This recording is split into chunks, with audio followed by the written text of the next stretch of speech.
গতকাল চিতই পিঠা দিয়ে খাওয়ার জন্য 4 ধরনের চ্যাপা শুটকির ভর্তা তৈরি করেছিলাম। এটা এত মজা হয়েছিল খেতে, এর স্বাদ মনে হচ্ছে এখনো মুখে লেগে আছে। এই শীতে আপনারা খুদের ভাত বা চিতই পিঠা দিয়ে খাওয়ার জন্য এই 4 ধরনের চ্যাপা শুটকির ভর্তা কিন্তু একদিন তৈরি করে দেখতে পারেন। আশা করি আপনাদের অনেক ভালো লাগবে।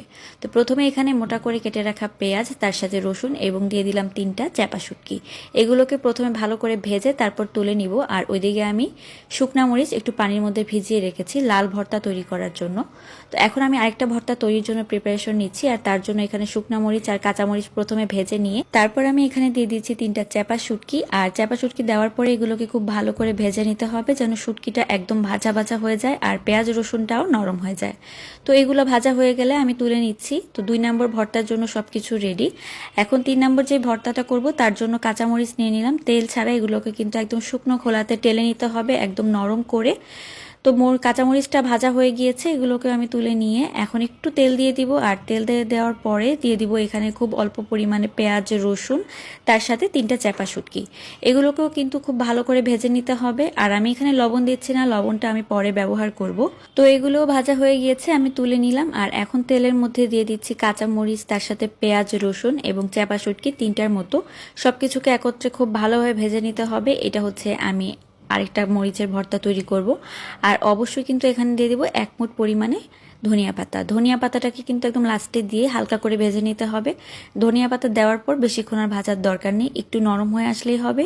তো এখন কিন্তু ভাজা হয়ে গিয়েছে, আমি তুলে নিচ্ছি। এখন আমি সবকিছুকে বেটে নিব। আর তার জন্য প্রথমে লাল ভর্তাটা তৈরি করে নিব। যে মরিচটা ভিজিয়ে রেখেছিলাম শুকনা মরিচ, সেটাকে কিন্তু একটু লবণ দিয়ে প্রথমে বেটে নিচ্ছি। এটা কিন্তু তেলে রাখা না, জাস্ট কাঁচা যেই শুকনা মরিচ যেটা সেটাই নিয়েছি। তো শুকনা মরিচটা খুব মিহি করে বেটে নেওয়ার পরে এখানে দিয়ে দিলাম ভেজে রাখা চ্যাপা, পেঁয়াজ এবং রসুন। এগুলোকে খুব ভালোভাবে কিন্তু একটু লবণ দিয়ে মিশিয়ে নিলেই লাল ভর্তাটা তৈরি হয়ে যাবে। আর এভাবেই কিন্তু চ্যাপা শুটকির যে লাল ভর্তা সেটা তৈরি হয়। তো তারপরে আমি সবকিছু ভেজে রাখা যেই ভর্তাটা সেটা তৈরি করছি, যেমন পেঁয়াজ রসুন কাঁচামরিচ শুকনা মরিচ, তার সাথে কিন্তু চ্যাপা শুটকি 3টা ছিল একসাথে তেলে ভেজে রেখেছিলাম, সেটাকেই বেটে নিচ্ছি। একদম মিহি করে বেটে নিতে হবে, তা না হলে কিন্তু কাঁটাগুলা থেকে যেতে পারে। তো আমার 2টা ভর্তা কিন্তু দেখতে পাচ্ছেন খুব সহজেই তৈরি হয়ে গেল। এখন কাঁচামরিচের যেই ভর্তাটা সেটা তৈরি করব।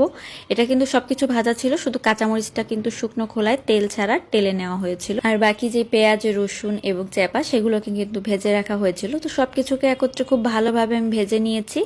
আর ভাজার পরে কিন্তু এই ভর্তাটাও তৈরি হয়ে গিয়েছে। এই ভর্তাটা কিন্তু অনেক মজা হয় খেতে, আপনারা অবশ্যই একবার বাড়িতে তৈরি করে দেখতে পারেন।